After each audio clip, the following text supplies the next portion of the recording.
ਤਾਂ ਜੋ ਚਾਹੋ ਮੰਗੋ ਉਹ ਤੁਹਾਡੇ ਲਈ ਹੋ ਜਾਵੇਗਾ।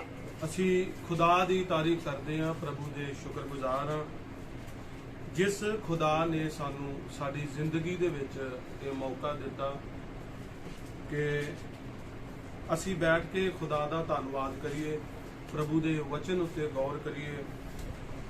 ਸੋ ਇੱਕ ਗੱਲ ਯਾਦ ਰੱਖਣੀ ਹੈ ਅਸੀਂ ਕਿ ਇਨਸਾਨ ਨੂੰ खुदा ਨੇ ਆਪਣੇ ਹੱਥਾਂ ਨਾਲ ਬਣਾਇਆ ਤੇ ਮਿੱਟੀ ਵਿੱਚੋਂ ਲਿਆ ਤੇ ਪਵਿੱਤਰ ਬਾਈਬਲ ਦੇ ਵਿੱਚ ਲਿਖਿਆ ਕਿ ਜਦੋਂ ਉਹਨੇ ਗੁਨਾਹ ਕੀਤਾ ਤੇ खुदा ਨੇ ਬਣਾਇਆ ਵੀ ਹੱਥਾਂ ਨਾਲ ਤੇ ਕੱਢਿਆ ਵੀ ਉਹਨੂੰ ਆਪਣੇ ਹੱਥਾਂ ਨਾਲ।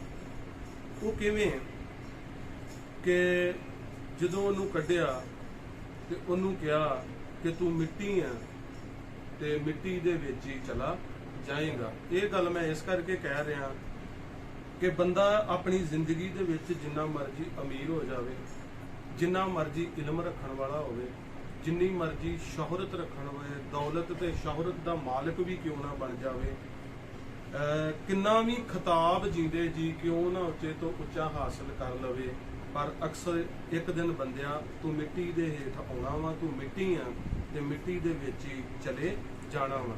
ਕੀ ਆਦਮ ਦੇ ਕੋਲ ਇਸ ਚੀਜ਼ ਦਾ ਗਿਆਨ ਸ਼ਾਇਦ ਉਹਨੂੰ ਨਹੀਂ ਸੀ ਜਿਹੜਾ ਕਿ खुदा ਨੇ ਉਹਨੂੰ ਕਿਹਾ ਕਿ ਤੂੰ ਮਿੱਟੀ ਆ, ਤੂੰ ਕੀ ਆ, ਮਿੱਟੀ ਆ।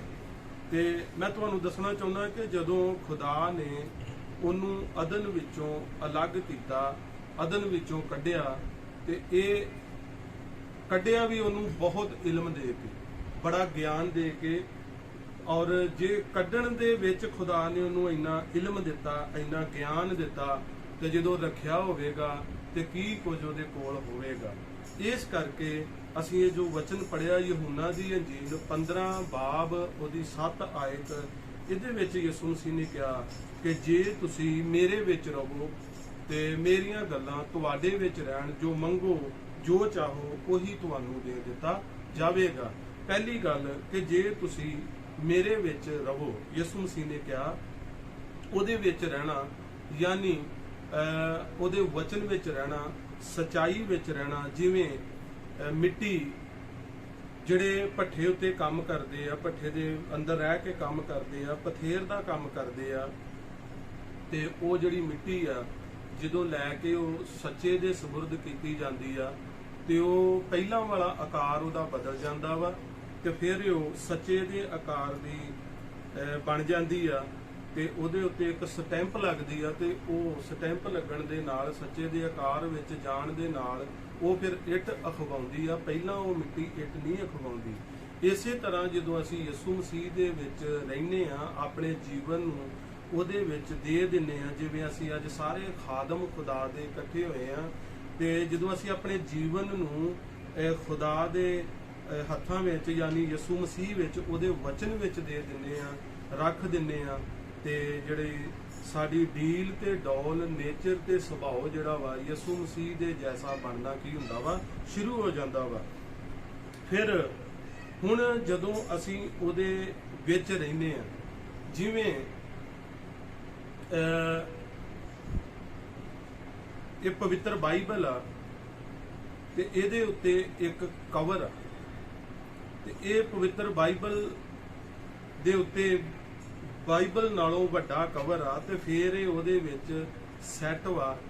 ਤੇ ਇਸੇ ਤਰ੍ਹਾਂ ਹੀ ਹਰ ਦਾਸ, खुदा ਦਾ ਖਾਦਮ, ਜਦੋਂ ਯਿਸੂ ਮਸੀਹ ਨੂੰ ਗ੍ਰਹਿਣ ਅਸੀਂ ਕਰਦੇ ਆ ਤੇ ਜਦੋਂ ਉਹਦੇ ਵਿੱਚ ਅਸੀਂ ਰਹਿ ਕੇ ਸੇਵਾ ਕਰਦੇ ਆ ਤੇ ਸਾਡਾ ਬਹੁਤ ਜ਼ਿਆਦਾ ਵੱਡਾ ਈਮਾਨ ਤੇ ਵਿਸ਼ਵਾਸ ਹੋਣਾ ਚਾਹੀਦਾ ਵਾ। ਫਿਰ ਹੀ ਅਸੀਂ ਪਰਮੇਸ਼ਰ ਦੇ ਵਚਨ ਦੇ ਵਾਅਦਿਆਂ ਨੂੰ ਆਪਣੀ ਜ਼ਿੰਦਗੀ ਦੇ ਵਿੱਚ ਪੂਰਾ ਹੁੰਦਾ ਦੇਖ ਸਕਦੇ ਆ। ਤੇ ਜੇ ਕਵਰ ਬਾਈਬਲ ਨਾਲੋਂ ਛੋਟਾ ਹੋਵੇ ਤੇ ਬਾਈਬਲ ਕਵਰ ਨਹੀਂ ਹੋ ਸਕਦੀ। ਇਸੇ ਤਰ੍ਹਾਂ ਪਰਮੇਸ਼ਰ ਨੂੰ ਗ੍ਰਹਿਣ ਕਰਕੇ ਜੇ ਸਾਡਾ ਯਕੀਨ, ਸਾਡਾ ਵਿਸ਼ਵਾਸ ਥੋੜਾ ਹੋਇਆ, ਛੋਟਾ ਹੋਇਆ ਤੇ ਕਦੀ ਵੀ ਕਲਾਮ ਦੇ ਵਾਅਦੇ ਜਿਹੜੇ ਆ ਸਾਡੀ ਜ਼ਿੰਦਗੀ 'ਚ ਪੂਰੇ ਨਹੀਂ ਹੋ ਸਕਦੇ। ਉਹਦੇ ਵਿੱਚ ਰਹਿਣਾ ਯਾਨੀ ਉਹਦੀ ਮਰਜ਼ੀ ਦੇ ਵਿੱਚ ਰਹਿਣਾ। ਹੁਣ ਜਦੋਂ ਅਸੀਂ ਦੇਖਦੇ ਹਾਂ ਯਿਸੂ ਮਸੀਹ ਜਦੋਂ ਪੈਦਾ ਹੋਏ ਤੇ 30 ਸਾਲ ਤੱਕ ਉਹ ਆਪਣੇ ਦੁਨਿਆਵੀ ਮਾਂ ਤੇ ਬਾਪ ਦੇ ਹੁਕਮ ਦੇ ਵਿੱਚ ਤੇ ਆਗਿਆਕਾਰੀ ਦੇ ਵਿੱਚ ਰਹੇ। ਫਿਰ ਦੁਨਿਆਵੀ ਮਾਂ ਬਾਪ ਦੇ ਹੁਕਮ ਆਗਿਆਕਾਰੀ ਦੇ ਵਿੱਚ ਰਹਿ ਕੇ, ਉਹਨਾਂ ਦੇ ਘਰ ਵਿੱਚ ਰਹਿ ਕੇ, ਤੇ ਜੋ ਬਾਪ ਦੇ ਨਾਲ ਕੰਮ ਜ਼ਰੂਰੀ ਸੀ ਉਹਨੂੰ ਵੀ ਕਰਨਾ ਚੰਗਾ ਸਮਝਿਆ। ਇਸੇ ਤਰ੍ਹਾਂ ਹੀ ਸਾਡੀ ਜੀਵਨ ਦੇ ਵਿੱਚ ਜਦੋਂ ਖੁਦਾ ਸਾਨੂੰ ਇੱਕ ਖਿਦਮਤ ਵਾਲਾ ਜੀਵਨ ਦੇ ਦਿੰਦਾ ਵਾ, ਤੇ ਸਾਨੂੰ ਬਹੁਤ ਜ਼ਰੂਰੀ ਆ ਕਿ ਆਪਣੇ ਮਾਂ ਪਿਓ ਦੇ ਵੀ ਇਹ ਆਗਿਆਕਾਰੀ ਵਿੱਚ ਰਹਿਣਾ ਤੇ ਡਰ ਵਿੱਚ ਰਹਿਣਾ। ਇਹਦੇ ਨਾਲ ਲਿਖਿਆ, ਅਫਸੀਆਂ ਦੇ ਖੱਤ ਦੇ ਵਿੱਚ ਲਿਖਿਆ ਕਿ ਤੇਰੀ ਧਰਤੀ ਤੇ ਜਿਹੜੀ ਉਮਰ ਆ ਉਹ ਲੰਮੀ ਹੋਵੇਗੀ ਤੇ ਖੁਦਾ ਤੈਨੂੰ ਬਰਕਤ ਦੇਵੇਗਾ ਤੇ ਵਚਨ ਦੇ ਵਾਅਦੇ ਵੀ ਜਿਹੜੇ ਉਹ ਤੇਰੀ ਜ਼ਿੰਦਗੀ ਦੇ ਵਿੱਚ ਪੂਰੇ ਹੋਣਗੇ। ਹੁਣ ਅਸੀਂ ਵੇਖਦੇ ਹਾਂ ਕਿ ਯਿਸੂ ਮਸੀਹ ਦੇ ਵਿੱਚ, ਯਾਨੀ ਵਚਨ ਦੇ ਵਿੱਚ ਰਹਿਣ ਦੇ ਨਾਲ ਇਹ ਜਿਹੜੀ ਸਾਡੀ ਬਰਕਤ ਵਾ ਉਹ ਕਿਹੜੀ ਹੋਵੇਗੀ ਤੇ ਕਿਹੜੀ ਸਾਡੀ ਆਸ਼ੀਸ਼ ਹੁੰਦੀ ਆ। ਦੁਨੀਆਦਾਰੀ ਦੇ ਵਿੱਚ ਰਹਿਣ ਵਾਲੇ, ਜਿਸਮ ਦੀਆਂ ਖਵਾਇਸ਼ਾਂ ਵਿੱਚ ਰਹਿਣ ਵਾਲੇ ਦੁਨੀਆਦਾਰੀ ਨੂੰ ਹਾਸਲ ਕਰਦੇ ਆ, ਪਰ ਯਿਸੂ ਮਸੀਹ ਦੇ ਵਿੱਚ ਰਹਿਣ ਵਾਲੇ ਯਿਸੂ ਮਸੀਹ ਦੇ ਪਿਆਰ ਨੂੰ ਹਾਸਲ ਕਰਦੇ ਆ। ਆਦਮ ਜਿੰਨੀ ਦੇਰ ਵਚਨ ਦੇ ਵਿੱਚ ਰਿਹਾ ਤੇ ਖੁਦਾ ਦੀ ਸੰਗਤ ਉਹਦੇ ਨਾਲ ਸੀ। ਜਿੰਨੇ ਵੀ ਅਸੀਂ ਬਾਈਬਲ ਦੇ ਵਿੱਚ ਨਬੀ ਦੇਖਦੇ ਆ, ਬਜ਼ੁਰਗ ਆਪਣੇ ਜਿਹੜੇ ਵੱਡੇ ਆ, ਪਵਿੱਤਰ ਬਾਈਬਲ ਦੇ ਵਿੱਚ ਲਿਖਿਆ ਅਬਰਾਹਮ, ਇਸਹਾਕ ਤੇ ਜਿਵੇਂ ਯਾਕੂਬ ਦਾ ਖੁਦਾ ਦਾ ਜ਼ਿਕਰ ਆ ਤੁਹਾਡੇ ਤੇ ਮੇਰੇ ਲਈ, ਉਹ ਜਿਵੇਂ ਖੁਦਾ ਦੇ ਵਿੱਚ, ਉਹਦੀ ਮਰਜ਼ੀ ਦੇ ਵਿੱਚ ਤੇ ਉਹਦੀ ਇੱਛਾ ਨੂੰ ਪੂਰਾ ਕਰਨ ਦੇ ਵਿੱਚ ਲੱਗੇ ਰਹੇ, ਤੇ ਖੁਦਾ ਨੇ ਆਪਣੇ ਕਲਾਮ ਦੇ ਵਾਅਦਿਆਂ ਨੂੰ ਤੇ ਜੋ ਬਚਨ ਉਹਨਾਂ ਨੂੰ ਕਹੇ ਸੀ, ਹਰ ਬਚਨ ਨੂੰ ਤੇ ਕਲਾਮ ਦੇ ਵਾਅਦਿਆਂ ਨੂੰ ਉਹਨਾਂ ਦੇ ਨਾਲ ਪੂਰਾ ਕੀਤਾ। ਅੱਜ ਬੜੇ ਲੋਕ ਨੇ, ਰੋਂਦੇ ਨੇ, ਦੁਆਵਾਂ ਕਰਦੇ ਆ, ਰਾਤ ਜਾ ਕੇ ਦੁਆਵਾਂ ਕਰਦੇ ਆ, ਰੋਜ਼ੇ ਰੱਖਦੇ ਆ, ਕਹਿੰਦੇ ਆ ਖੁਦਾ ਮੇਰੇ ਨਾਲ ਗੱਲ ਕਰ, ਮੇਰੇ ਨਾਲ ਗੱਲ ਕਰ, ਮੇਰੇ ਨਾਲ ਗੱਲ ਕਰ।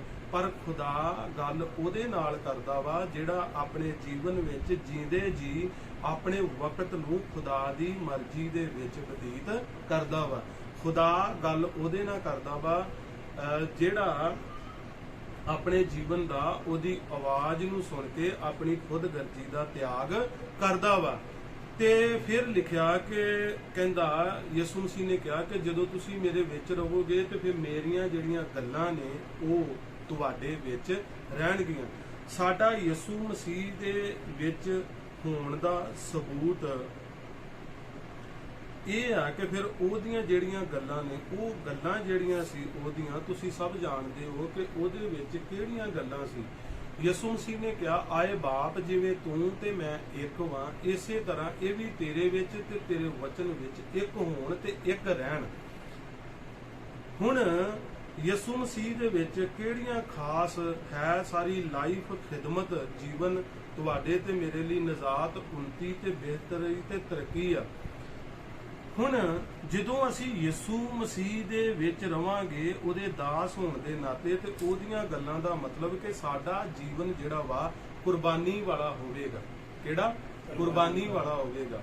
ਤੇ ਜਿਸ ਖਾਦਮ ਦੇ ਵਿੱਚ, ਜਿਸ ਸੇਵਕ ਵਿੱਚ, ਜਿਸ ਖਿਦਮਤਗਾਰ ਦੇ ਵਿੱਚ ਕੁਰਬਾਨੀ ਨਹੀਂ ਆ, ਤੇ ਉਹਦੀ ਜ਼ਿੰਦਗੀ ਦੇ ਵਿੱਚ ਜਿੰਨੀ ਉન્નਤੀ, ਬਿਹਤਰੀ, ਤਰੱਕੀ ਹੋਣੀ ਚਾਹੀਦੀ ਆ, ਉਨੀ ਕਦੀ ਵੀ ਤਰੱਕੀ ਹੋ ਸਕਦੀ ਨਹੀਂ ਆ। ਜਿਵੇਂ ਜਿਹੜਾ ਪ੍ਰਭੂ ਕਹਿ ਰਿਹਾ ਵਾ ਕਿ ਮੇਰੇ ਵਿੱਚ ਰਹੋ। ਹੁਣ ਅੰਦਾਜ਼ਾ ਲਗਾਓ, ਜਦੋਂ ਕੁਲਸੀਆਂ ਦੀ ਪੱਤਰੀ ਦੇ ਵਿੱਚ ਅਸੀਂ ਇੱਕ ਬਾਬ ਉਹਦੀ 15 ਆਇਤ ਤੋਂ ਪੜ੍ਹਦੇ ਹਾਂ, ਤਾਂ ਉਹਦੇ ਵਿੱਚ ਲਿਖਿਆ, ਸਾਰਾ ਕੁਝ ਉਸੇ ਦੇ ਵਸੀਲੇ ਰਚਿਆ ਗਿਆ ਤੇ ਉਹਦੇ ਲਈ ਰਚਿਆ ਗਿਆ ਤੇ ਉਹਦੇ ਵਾਸਤੇ ਹੀ ਬਣਾਇਆ ਗਿਆ। ਹੁਣ ਜਿਹਦੇ ਵਸੀਲੇ ਸਾਰਾ ਕੁਝ ਬਣਿਆ, ਜਿਹਦੇ ਵਸੀਲੇ ਸਾਰਾ ਕੁਝ ਰਚਿਆ, ਉਹਨੂੰ ਆਪ ਵੀ ਕੁਰਬਾਨੀ ਦੇ ਕੇ ਹੀ ਪਿਤਾ ਦੇ ਸੱਜੇ ਹੱਥ ਬਹਿਣਾ ਪਿਆ। ਜਿਹਦੇ ਵਸੀਲੇ ਸਾਰਾ ਕੁਝ ਰਚਿਆ, ਉਹਨੂੰ ਆਪ ਵੀ ਕੁਰਬਾਨੀ ਦੇ ਕੇ ਪਿਤਾ ਦੇ ਸੱਜੇ ਹੱਥ ਬਹਿਣਾ ਪਿਆ। ਜਿਵੇਂ ਮੇਰੀ ਸੇਵਾ ਦੇ ਵਿੱਚ, ਮੈਨੂੰ ਅੱਜ ਇਸ ਘਰ ਦੇ ਵਿੱਚ, ਇਸ ਸੰਸਥਾ ਦੇ ਵਿੱਚ, ਸੇਵਕਾਂ ਦੀ ਇਬਾਦਤ ਦੇ ਵਿੱਚ ਮੈਨੂੰ ਇਹ ਪਹਿਲੀ ਵਾਰੀ ਖੁਦਾ ਨੇ ਇਹ ਮੌਕਾ ਦਿੱਤਾ ਵਾ। ਤੇ ਮੈਂ ਇੱਕ ਚੀਜ਼ ਨੂੰ ਜ਼ਰੂਰ ਮੈਂ ਦੇਖ ਰਿਹਾ ਵਾਂ ਕਿ ਬਹੁਤ ਜਿਹੜੇ ਸੇਵਕ ਵਾ ਉਹ ਪਹੁੰਚ ਚੁੱਕੇ ਆ, ਤੇ ਬੜੇ ਸੇਵਕ ਵਾ ਜੇ ਪੁੱਛਿਆ ਜਾਏ ਤੇ ਕੋਈ ਸਫ਼ਰ ਵਿੱਚ ਕੋਈ ਟਾਈਮ ਦੀ ਬੇਵਕਤੀ, ਅਰਥਾਤ ਮੇਰੇ ਕਹਿਣ ਦਾ ਮਤਲਬ ਇਹ ਹੈ ਕਿ ਜਿਹਦੀ ਕੁਰਬਾਨੀ ਨਹੀਂ ਉਹਦੀ ਬਰਕਤ ਨਹੀਂ, ਜਿਹਦੀ ਕੁਰਬਾਨੀ ਨਹੀਂ ਉਹਦੀ ਬਰਕਤ ਨਹੀਂ। ਜਿਵੇਂ ਲਿਖਿਆ ਕਿ ਯਿਸੂ ਮਸੀਹ ਦੇ ਵਿੱਚ ਰਹਿਣਾ ਅਰਥਾਤ ਆਤਮਾ ਦੀਆਂ ਗੱਲਾਂ ਦੇ ਵਿੱਚ ਰਹਿ ਕੇ ਤੇ ਆਤਮਾ ਦੀਆਂ ਗੱਲਾਂ ਦੇ ਮੁਤਾਬਕ ਚੱਲਣਾ। ਯਿਸੂ ਮਸੀਹ ਜਦੋਂ ਖੁਦਾ ਦੀ ਮਰਜ਼ੀ ਦੇ ਵਿੱਚ ਉਹਨਾਂ ਨੇ ਆਪਣੇ ਜੀਵਨ ਨੂੰ ਇਸ ਧਰਤੀ ਉੱਤੇ ਆਣ ਕੇ ਤੇ ਚਲਾਇਆ, ਤੇ ਲਿਖਿਆ ਆਤਮਾ ਦੀ ਗਵਾਹੀ ਦੇ ਨਾਲ ਫਿਰ ਉਹ ਜੰਗਲ ਦੇ ਵਿੱਚ ਦੁਆ ਕਰਨ ਗਏ, ਤੇ ਫਿਰ ਲਿਖਿਆ ਕਿ ਉਹ ਪਰਤਾਇਆ ਗਿਆ। ਕੀ ਹੋਇਆ? ਪਰਤਾਇਆ ਗਿਆ, ਯਾਨੀ ਪਰਤਾਇਆ ਗਿਆ। ਤੇ ਪਰਤਾਉਣ ਵਾਲੇ ਨੇ ਕੋਲ ਆਣ ਕੇ ਜਦੋਂ ਉਹਨੂੰ ਪਰਤਾਇਆ ਤੇ ਕਿਹਾ ਕਿ ਪੱਥਰਾਂ ਨੂੰ ਕਹਿ ਵੀ ਇਹ ਕੀ ਬਣ ਜਾਣ, ਰੋਟੀਆਂ ਬਣ ਜਾਣ। ਪਰ ਯਿਸੂ ਮਸੀਹ ਪਿਤਾ ਦੇ ਵਿੱਚ ਤੇ ਆਤਮਾ ਦੀ ਗਵਾਹੀ ਦੇ ਵਿੱਚ ਉਹਦੇ ਨਾਲ ਵਚਨ ਦੇ ਨਾਲ ਗੱਲ ਕਰਕੇ ਤੇ ਉਹਨੂੰ ਵਚਨ ਦੇ ਵਿੱਚ ਹੀ ਉਹਦੇ ਉੱਤੇ ਫਤਹ ਪਾ ਰਹੇ ਨੇ। ਇਸ ਕਰਕੇ ਇੱਕ ਗੱਲ ਯਾਦ ਰੱਖਣੀ ਹੈ, ਆਪਣੀ ਜ਼ਿੰਦਗੀ ਵਿੱਚ ਅਸੀਂ ਹਰ ਸੇਵਕ ਨੇ ਮੇਰੇ ਨਾਲ ਨਾਲ ਬੋਲਣਾ ਤੇ ਉੱਚੀ ਆਵਾਜ਼ ਨਾਲ ਬੋਲਣਾ। ਯਿਸੂ ਮਸੀਹ ਦਾ ਭੁੱਖ ਦੇ ਕੋਲੋਂ ਤੇ ਪਿਆਸ ਦੇ ਕੋਲੋਂ ਪਰਤਾਇਆ ਜਾਣਾ ਬੜਾ ਜ਼ਰੂਰੀ ਸੀ। ਤੇ ਜੇ ਭੁੱਖ ਤੇ ਪਿਆਸ ਕੋਲੋਂ ਪਰਤਾਇਆ ਨਾ ਜਾਂਦਾ ਤੇ ਯਿਸੂ ਨਾ ਬਣਦਾ। ਅੱਜ ਵੀ ਸਾਡੀ ਇੱਕ ਜਿਹੜੀ ਕੁਰਬਾਨੀ ਆ, ਰੋਜ਼ਾ ਜਦੋਂ ਰੱਖਣਾ ਵਾ ਤੇ ਉਹਦੇ ਵਿੱਚ ਵੀ ਸਾਡੀ ਕੁਰਬਾਨੀ ਹੈ, ਉਹਦੇ ਵਿੱਚ ਵੀ ਸਾਡਾ ਪਰਤਾਵਾ ਜਿਹੜਾ ਵਾ ਉਹ ਹੋ ਸਕਦਾ ਵਾ। ਯਿਸੂ ਮਸੀਹ ਦੀਆਂ ਸਾਡੇ ਵਿੱਚ ਗੱਲਾਂ ਰਹਿਣ ਦਾ ਮਤਲਬ ਇਹੀ ਆ ਕਿ ਹਰ ਸੇਵਕ ਜਿਹੜਾ ਵਾ, ਜਿਨੇ ਪਰਮੇਸ਼ਰ ਦੀ ਅੰਜੀਲ ਨੂੰ ਫੜਿਆ ਵਾ, ਜਿਹੜੇ ਪੜ੍ਹਦੇ ਆ, ਜਿਹੜੇ ਸੁਣਾਉਂਦੇ ਆ, ਖੁਦਾ ਦੀ ਖਿਦਮਤ ਨੂੰ ਬੜੀਆਂ ਰੂਹਾਂ ਤੱਕ ਲੈ ਕੇ ਜਾਂਦੇ ਆ, ਉਹ ਭੁੱਖਾ ਨਾ ਹੋਵੇ। ਕੀ ਨਾ ਹੋਵੇ? ਭੁੱਖਾ ਨਾ ਹੋਵੇ।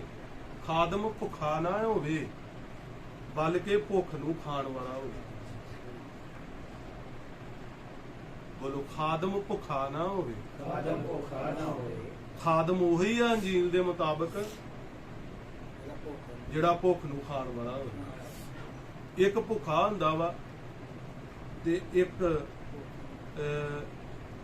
ਮੈਂ ਨਹੀਂ ਦੱਸਣਾ ਚਾਹੁੰਦਾ, ਪਰ ਮੈਂ ਥੋੜਾ ਜਿਹਾ ਜ਼ਰੂਰ ਦੱਸ ਦੇਣਾ। ਇੱਕ ਛੋਧਾ ਹੁੰਦਾ ਵਾ, ਭੁੱਖੇ ਦੇ ਨਾਲੋਂ ਛੋਧਾ ਜ਼ਿਆਦਾ ਹੀ ਮਾੜਾ ਹੁੰਦਾ ਵਾ। ਤੇ ਖੁਦਾ ਦਾ ਕਲਾਮ ਸਾਡੇ ਹੱਥਾਂ 'ਚ ਹੋਵੇ ਤੇ ਦੁਨਿਆਵੀ ਗੱਲਾਂ ਦੀ ਭੁੱਖ ਤੇ ਰਵਾਇਸ਼ਾਂ ਦੀ ਭੁੱਖ ਜਿਹੜੀ ਹੈ ਸਾਡੇ ਵਿੱਚ ਹੋਵੇ, ਤੇ ਅਸੀਂ ਬਾਈਬਲ ਦੇ ਮੁਤਾਬਕ ਖਾਦਮ ਕਹਿਲਾਉਣ ਦੇ ਕਾਬਿਲ ਨਹੀਂ ਹੈ। ਜਿਵੇਂ ਜਿਹੜਾ ਖਾਦਮ ਆ, ਜਦੋਂ ਸਾਡੇ ਵਿੱਚ ਯਿਸੂ ਮਸੀਹ ਦੀਆਂ ਗੱਲਾਂ ਆਉਂਦੀਆਂ ਨੇ ਤੇ ਅਸੀਂ ਫਿਰ ਫਰਿਸ਼ਤਿਆਂ ਦੀ ਮਾਨਦ, ਹਰ ਖਾਦਮ ਜਿਹੜਾ ਵਾ ਇੱਕ ਫਰਿਸ਼ਤੇ ਦੀ ਮਾਨਦ ਹੁੰਦਾ। ਕਿਹਦੀ ਮਾਨਦ ਹੁੰਦਾ ਵਾ? ਫਰਿਸ਼ਤੇ ਦੀ ਮਾਨਦ ਹੁੰਦਾ ਵਾ।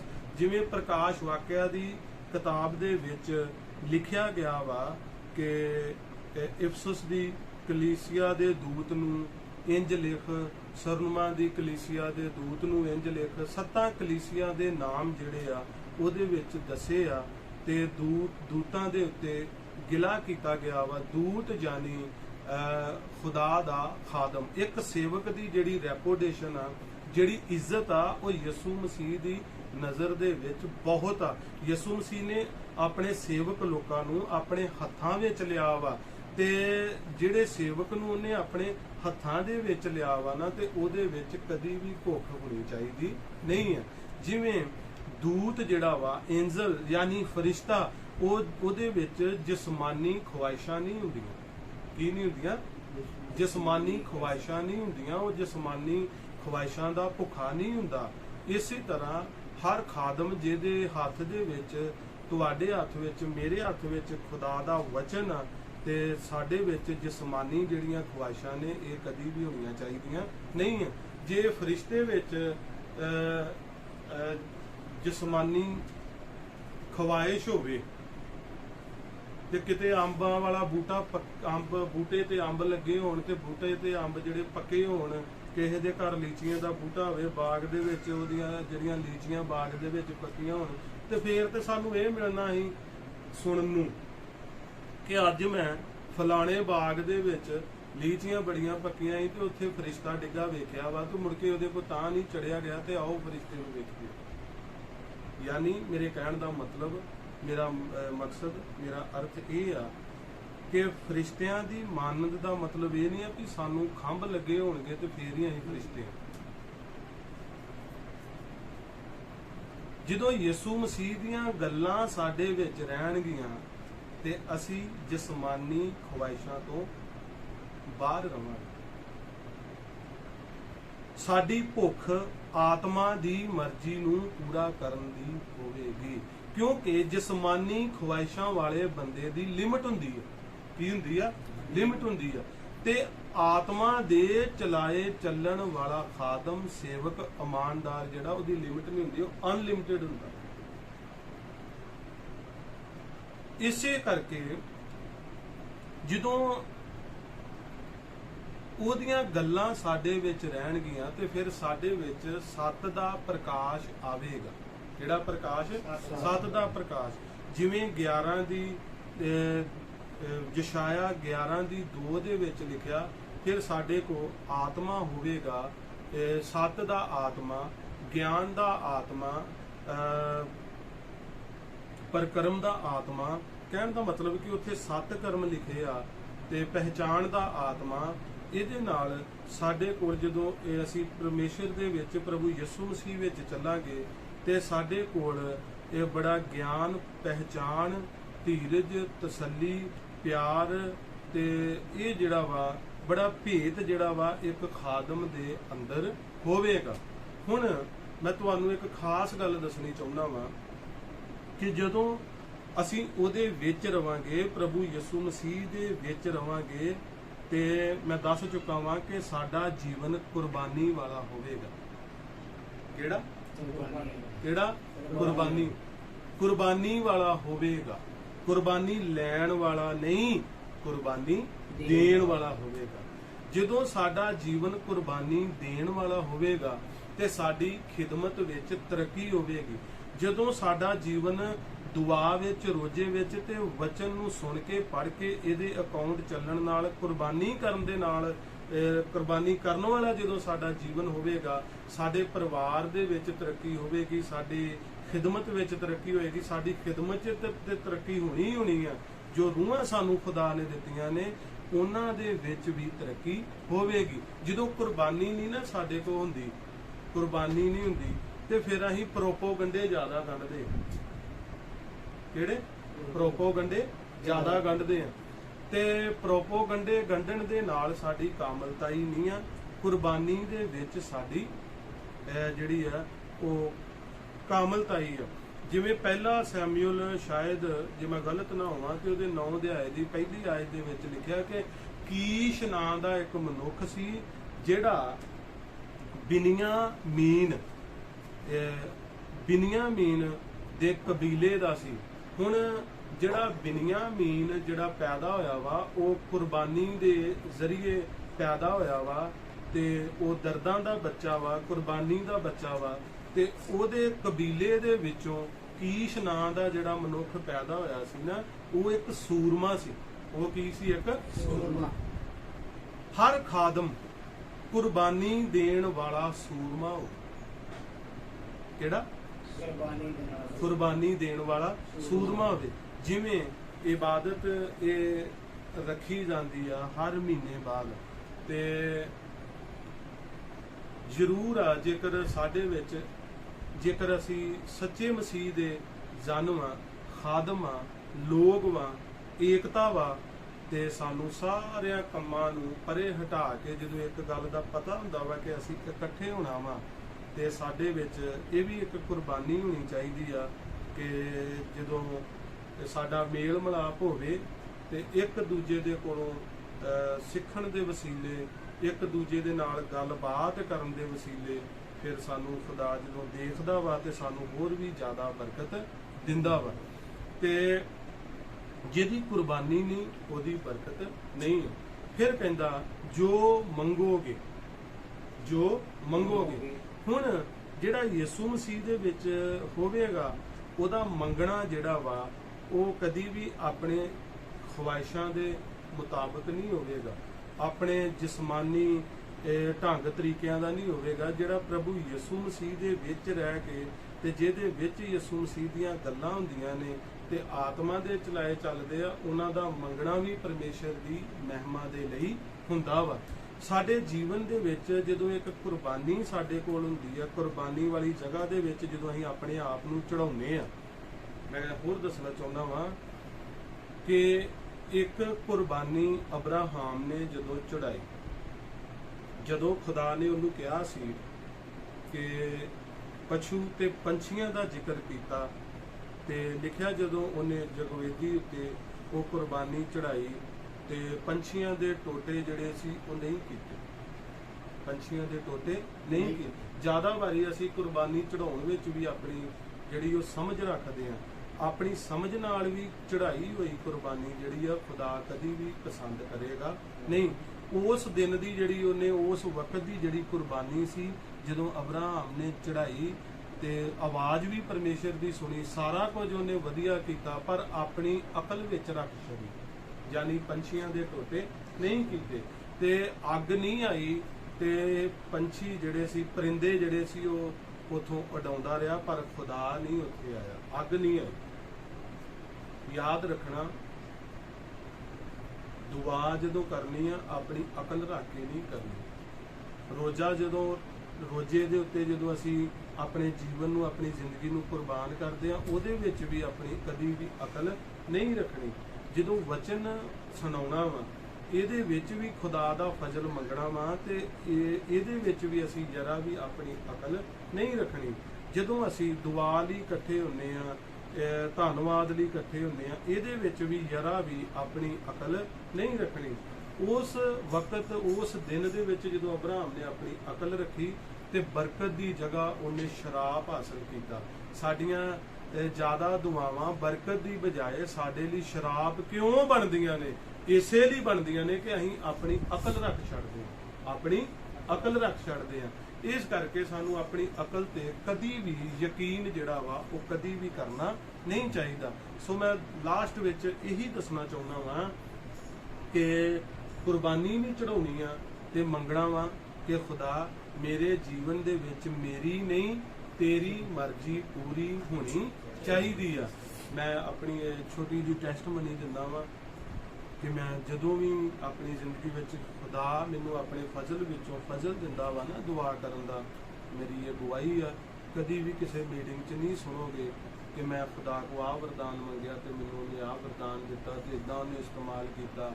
ਕਿਉਂਕਿ ਵਰਦਾਨ, ਬੋਲੀਆਂ, ਨਬੂਵਤਾਂ, ਡਾਕਟਰ ਸਾਹਿਬ, ਇਹ ਸਾਰਾ ਕੁਝ ਖਤਮ ਹੋਣ ਵਾਲੀਆਂ ਚੀਜ਼ਾਂ ਨੇ। ਇਹਨਾਂ ਦੀ ਸ਼ਾਇਦ ਕੋਈ ਵੈਲਿਊ ਨਹੀਂ ਹੈਗੀ ਉਨੀ ਜਿੰਨੀ ਹੋਣੀ ਚਾਹੀਦੀ ਹੈ। ਮੈਂ ਜਦੋਂ ਮੰਗਿਆ ਆਪਣੇ ਜੀਵਨ 'ਚ ਦੁਆ ਵਿੱਚ, ਮੈਂ ਕਿਹਾ ਖੁਦਾ ਮੈਨੂੰ ਤੂੰ ਚਾਹੀਦਾ ਵਾ, ਤੇਰੇ ਵਚਨ ਦਾ ਪ੍ਰਕਾਸ਼ ਚਾਹੀਦਾ ਵਾ, ਤੇ ਜਿਹੜਾ ਸ਼ੁਰੂ ਤੋਂ ਤੇਰੇ ਨਾਲ ਸੀ ਅੱਜ ਵੀ ਕੰਮ ਕਰ ਰਿਹਾ ਵਾ।